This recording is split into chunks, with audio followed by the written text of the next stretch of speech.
Here are 10 reasons Israel should be very worried right now.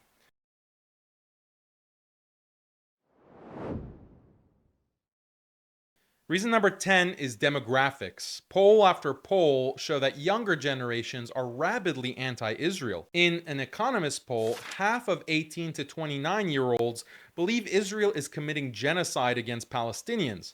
According to a recent Harvard-Harris poll, 51% of 18 to 24-year-olds think the best solution to the Israel-Palestine conflict is for Israel to be ended. A lot of Zionists are shocked by these results, but the explanation is pretty simple. Younger generations get their news from social media sources like TikTok, Twitter, and Snapchat, while the older boomer generation relies on mainstream news channels which have a heavy pro-Israel bias. This is why a bunch of Zionists have been freaking out, demanding that TikTok is banned. Basically, Zionists can't tolerate the existence of a platform that they can't overtly control. The upshot of all this is that Israel can expect a much greater uphill battle in getting Western populations to support its policies in the near future as these younger generations grow up. Reason number 9 Israel is extremely worried right now is international backlash. The entire non-Western world has unified against Israel. If you go down the list of countries, pretty much every non-Western nation has made a condemnatory statement against Israel, and many of them have gone so far as to accuse Israel of genocide. And you even see massive pro-Palestinian protests in places like Japan, China, Russia, and Latin America, places you'd never expect. Social media has contributed to this in two ways. One, the whole world is able to see Israel's atrocities in HD video. And two, instant translation allows the world to hear the genocidal statements coming from Israeli politicians themselves. In the past, a language barrier prevented people in Africa or South America or East Asia or even the West from understanding the Hebrew of Israel's policymakers. But now, their speeches are getting translated, and all that racism and hatred from Israel's top politicians is being instantly spread to the far corners of the globe. Reason number 8 is the undermining of the Abraham Accords. The Abraham Accords, developed by the Trump administration in 2020 with cooperation from the UAE government, was a big win for Israel because it meant opening up economic ties with surrounding Arab countries without having to commit to Palestinian statehood. But the war and all the images and videos of Palestinians being slaughtered by Israel has enraged the Muslim world to unprecedented levels. The last thing Muslims in these Gulf countries want is normalization with Israel. This puts a lot of pressure on the Gulf governments. If they proceed with normalization, they risk losing whatever last bits of legitimacy they have in the eyes of their people, and this can lead to public unrest and even instability. Is that instability worth the marginal benefit that comes with full-on normalization with the Zionist state? Before moving on with the top 10, are you subscribed to Muslim Skeptic? Most of you watching right now are not actually subscribed. Why not? If you want more in-depth videos like this, just do us a favor and subscribe to the channel. Reason number 7 Israel should be extremely worried is a recent YouGov poll showing that 36% of 18 to 29-year-olds believe that the Holocaust is exploited for political purposes. Along those lines, Raz Segal, Jewish professor of Holocaust studies at Stockton University, wrote an op-ed in The Guardian urging Benjamin Netanyahu and other Zionists to stop invoking the Holocaust in this war against Palestine. Many speculate that the increasing cynicism about the Holocaust is due to the outrageous violence Israel is committing in Gaza. To commit these atrocities and then defend them by invoking the Holocaust is not going over well with most people, and you lose your moral credibility. That's very bad news for Israel because, especially in the coming years, more people will be willing to speak out strongly against Israel and won't be deterred by being labeled Nazis. Reason number 6 Israel should be worried is Zionists are overplaying their hand. In the past few months, we have all had a front row seat in watching how the Israeli lobby leverages its power to stifle even the tiniest critique of Israel's atrocities. It's reached cartoonish levels at this point. Even people who are generally pro-Israel have been slammed for not being pro-Israel enough. A good example came from the Ivy League. As soon as October 7th happened, all the Ivy League universities announced that they were taking a stand against so-called anti-Semitism on campus. As a Harvard graduate, even I got an email from the Harvard president, Claudine Gay, that Harvard was launching an anti-Semitism advisory group. I thought to myself, why does anti-Semitism get its own advisory group at Harvard? Why not an Islamophobia advisory group, or an anti-Christian hate advisory group, or an anti-Chinese or an anti-black advisory group? Seems pretty biased. But the crazy thing was, Zionists were not even satisfied with this. Claudine Gay and other university presidents were questioned in a congressional hearing about how they would punish students who protested Israel. Gay responded that her priority was to protect Jewish students, but also allow free speech. Zionists found this unacceptable. There could be no free speech on university campuses if free speech means openly criticizing Israel's actions in Gaza. So they pressured Harvard, and they pressured until Claudine Gay had to resign. To anyone who's not a Zionist, this is all outrageous. In universities, students can protest any country in the world and face no disciplinary action. In fact, in some universities, you're encouraged to protest against even the United States. But don't you dare raise a peep against Israel. Otherwise, your student group will get suspended and you might even get expelled. So why should Israel be worried about this? In politics, subtlety is a virtue. The most powerful hand is the invisible hand. But the Israel lobby has been doing the exact opposite. Their heavy-handed approach to silencing opposition in politics, in the media, and on university campuses has only created mass resentment. People don't like the idea of lobbies as it undermines the ideal of democracy. So when they clearly see the work of a powerful foreign lobby manipulating their governments and universities, this breeds nothing but anger and outrage. Anger and outrage that is directed towards the Zionist state. But the alarming thing is that the Israeli lobby reacts to this increased anger and outrage by increasing censorship, which in turn increases anger and outrage. This is a vicious cycle that is simply not sustainable. Reason number 5 Israel should be worried is the open public discussion about Judaism. For decades, public criticism of religion focused on only two religions, Islam and Christianity.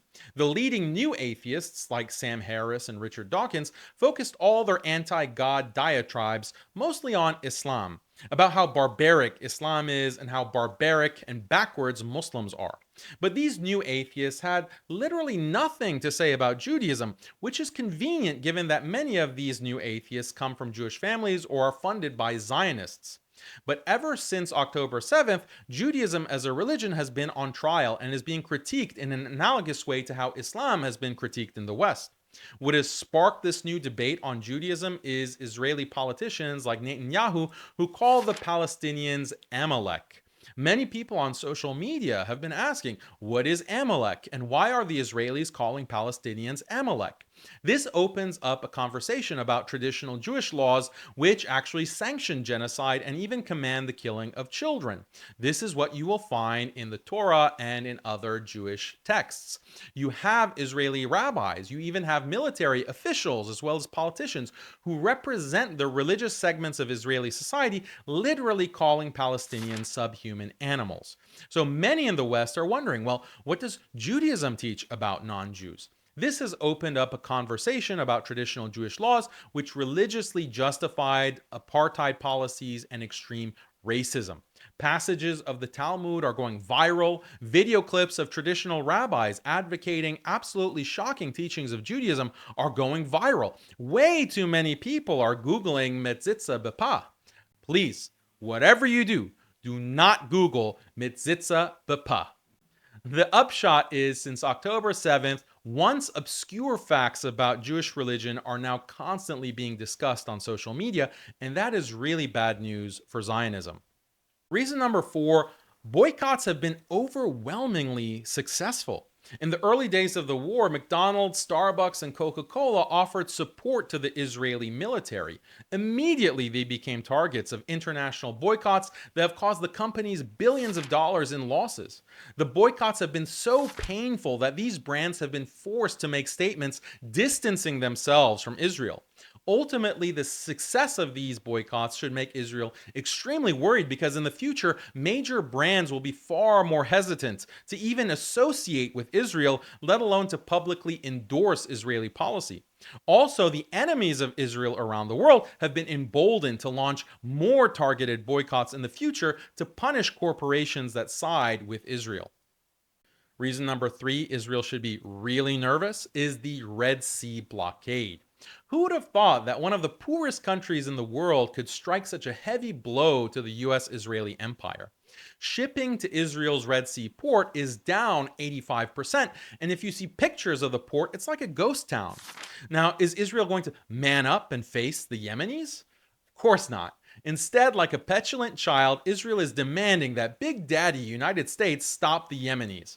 The bad news for Israel is the US already tried aerial bombing in Yemen, but that only made the Yemenis more mad and more determined to target Israeli ships and now US ships as well. The US Navy has sent ships to provide protection, but they failed to actually stop the Yemeni harassment. So shipping companies are just not interested in risking their ships and their cargo and are choosing to avoid the Red Sea altogether. The military consensus is that the only way the US can really stop the Yemenis is with an all-out war, a ground invasion. But another war in the Middle East is literally the last thing the US needs right now, and even if they tried it, it would most likely end in US failure. The situation has become so desperate that the US is getting on its hands and knees to beg China to pressure Iran, to pressure the Houthis to stop the blockade. And what's funny is China's like, nah. This is what happens when you're Israel's lapdog. You will be humiliated on the international stage. But the economic woes for Israel aren't limited to the Red Sea blockade. According to the Bank of Israel, Israel is losing $600 million a week due to work absences alone. This is equal to about 6% of the weekly GDP of the entire country. And according to RAND, Israel is projected to lose $400 billion in economic activity over the next 10 years due to this war. That's a lot of shekels. And keep in mind, these are the estimates coming from Zionist institutions. The reality is probably far, far worse.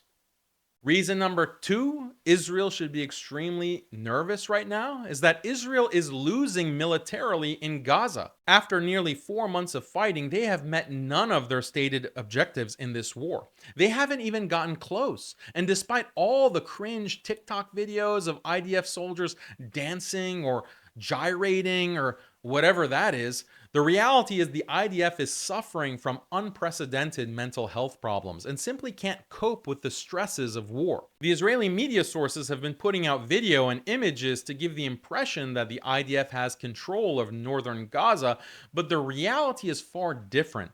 Independent international sources and GoPro footage directly from the front lines show that the Palestinian fighters are waging guerrilla warfare in these areas, utilizing a vast tunnel network that Israel has failed to infiltrate. What Israel doesn't seem to realize is they can't win this war through carpet bombing. This is a lesson that the US has learned time and time again, whether in Vietnam, in Iraq, or in Afghanistan. All that carpet bombing does is kill large numbers of innocent civilians, which turns public sentiment against you, both domestically and internationally. Consider the Iraq War. Bush launched the 2003 invasion of Iraq with a shock and awe bombing campaign. Shortly thereafter, he hilariously announced mission accomplished. But a long, protracted, and costly war was just getting started, a war that was deeply unpopular with the American people and the international community. The only way for Israel to wage a protracted war against Palestine is if it continues to get massive amounts of cash from the US. But already we're seeing cracks in the US's ability to keep writing blank checks for the Israeli war machine. Sooner or later, the funds will run dry, which takes us to the number one reason, and the number one reason Israel should be soiling its pampers right now is the end of US hegemony. Big Daddy is no longer going to be around to bail out baby Israel. The only reason Israel can get away with being this belligerent state that can flout all international norms whenever it pleases is because the US is there to provide cover.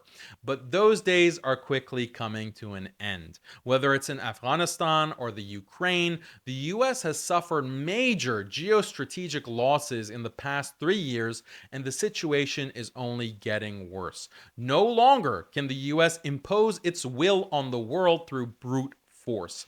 This is due to a combination of factors like worsening economic conditions for the US domestically and the rise of Russia and China as competing superpowers. Israel has put all of its eggs in Uncle Sam's basket. And that means the fall of the US empire spells the downfall of the Zionist entity, inshallah. I hope you've enjoyed this top 10 list as much as I have. As believers, we should always have hope and think positively no matter how dark things get. Allah says in the Quran, وَبَشِّرِ الْمُؤْمِنِينَ. Give good news to the believers that they'll have a great bounty from Allah. Let us continue to make dua for our oppressed Palestinian brothers and sisters. Allah aid them in every way. Ameen. فلا تهنوا وتدعوا إلى السلم